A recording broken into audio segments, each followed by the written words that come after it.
오늘은 마태복음 5장 33절에서 37절까지 말씀입니다. 구약성경 7페이지입니다.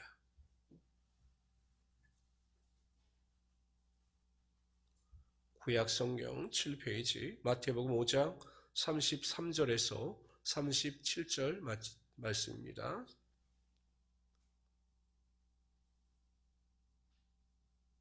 신약성경 7페이지입니다.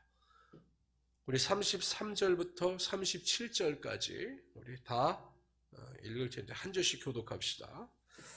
또 옛사람에게 말한 바 헛맹세를 하지 말고 내 맹세한 것을 주께 지키라 하였다는 것을 너희가 들었으나 나는 너희에게 이르노니 도무지 맹세하지 말지니 하늘로도 하지 말라 이는 하나님의 보좌임이요 땅으로도 하지 말라 이는 하나님의 발등상이며 예루살렘으로도 하지 말라 이는 큰 임금의 성읍이요 내 머리로도 하지 말라 이는 네가 한터럭도 희고 검게 할 수 없음이라.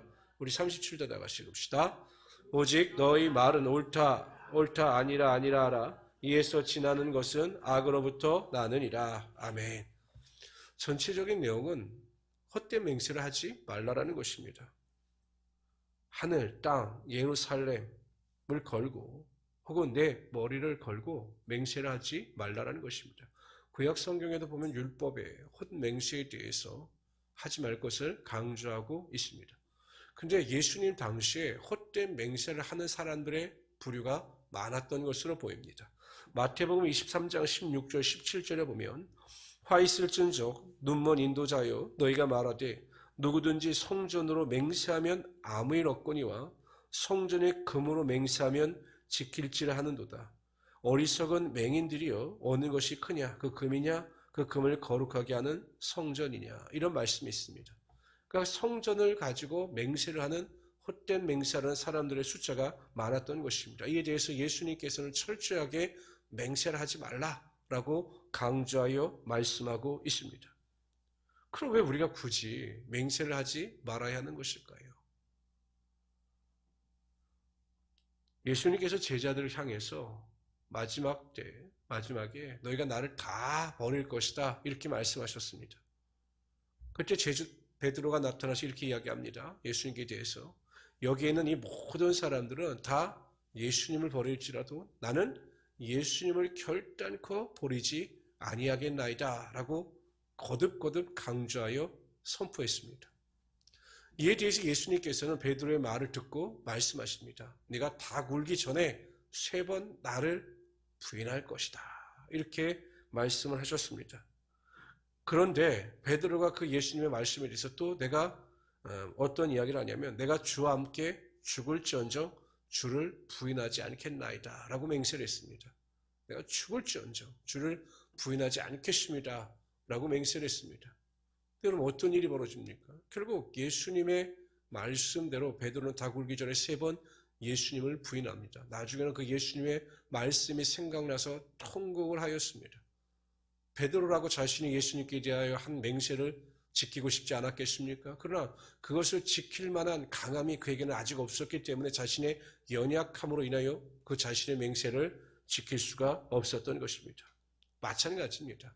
우리는 때로는 순간적으로 할 수 있다. 우리가 어떻게 하든지 그 일을 진행해 나갈 수 있다라고 해서 맹세를 하지만 우리의 연약함으로 인하여 그 맹세를 지키지 못하는 경우가 무수히 발생하게 되는 것입니다. 그래서 헛된 맹세를 하지 말라. 더군다나 자신의 맹세를 합리화시키고 정당화시키기 위하여 하나님의 이름을 망령되지 일컫지 말아야 한다는 것입니다.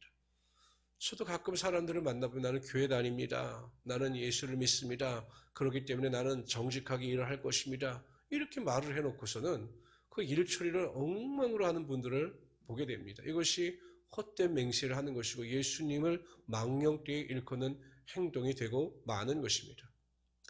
이와 관련하여 예수님께서는 헛된 맹세를 하지 말라라고 말씀하신 다음에 헛된 맹세를 할 필요가 없는 방법에 대해서 말씀하고 있습니다. 그것이 37절입니다. 너희 말은 옳다, 옳다, 아니라, 아니라 하라. 옳은 것에 대해서는 옳다라고 말하고 옳지 않은 것에 대해서는 아니다라고 말을 해야 한다라고 강조하십니다. 이 말은 너희는 진실되어야 한다는 것입니다. 그러니까 진실되면 그 자신의 어떠한 그 약속을 확증하기 위해서 헛된 맹세할 필요가 없다라는 것입니다.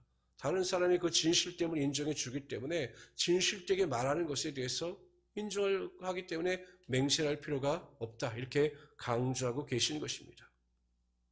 거짓이 없고 진실다면 우리가 맹세할 필요도 없고 사람들은 자연스럽게 우리를 신뢰하게 되는 것입니다. 안수 집사님 한 분이 수제 햄버거 가게를 창업을 했습니다. 워낙 바르고 정직하게 식재료를 준비해서 음식을 준비하는지라 이 수제 햄버거 가게가 금세 맛집으로 유명세를 타게 됩니다. 그래서 문정선실이고 가게가 굉장히 번창했습니다. 근데 어느 날 이 안수 집사님이 배달되어 온 고기와 야채를 보니까 자신의 눈에 맞지 않는 겁니다. 싱싱하지 않은 것입니다. 그래서 적당히 그것을 요리해서 팔아도 되는데 이 안수 집사님은 신앙의 양심상 그것을 조리하여 팔 수가 없었습니다. 그래서 그날 하루 장사를 접습니다. 그리고 가게에다 크게 써놨습니다. 오늘 들어온 재료가 싱싱하지 않아서 제 양심상 음식을 만들어 팔 수 없어 오늘 하루는 문을 닫습니다.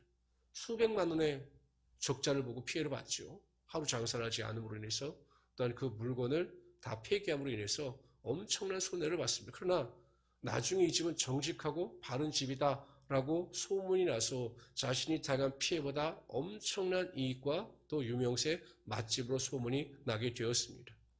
이처럼 우리가 하나님 앞에서 진실되고 하나님 앞에서 거짓이 없이 바르게 살아가게 되면 하나님께서 우리를 인정하여 주실 뿐만 아니라 다른 사람들도 우리의 진실함에 대해서 인정하게 되는 것입니다.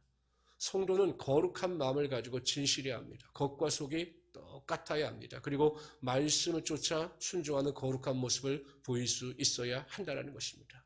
말 한마디 한마디가 행동 하나하나가 하나님 보시기에 거룩한 것처럼 사람들 앞에서 진실된 모습을 가지고 살아갈 수 있어야 합니다. 그럴 때 하나님께서는 그 진실된 모습과 믿음을 통해서 우리의 삶에 하나님의 은혜가 임하게 하시며 더 큰 축복으로 채워주실 것입니다. 우리 행복한 우리 순복음교회 성도님들은 항상 진실됨을 가지고 거짓됨이 없이 하나님과 사람 앞에 바르고 옳은 길을 걸어갈 수 있는 귀한 성도들이 되시기를 주님의 이름으로 축원합니다. 오늘 하루도 여러분 시작할 때 이 예배를 드리고 하루를 시작할 때 하나님 오늘도 매 순간순간이 진실되고 바르고 거룩한 하루가 되게 하여 주셔서 하나님의 자녀답게 오늘도 승리케 하여 주시옵소서. 이러한 믿음의 고백을 가지고 승리하시는 귀한 성도들이 되시기를 주님의 이름으로 축원합니다. 기도합시다.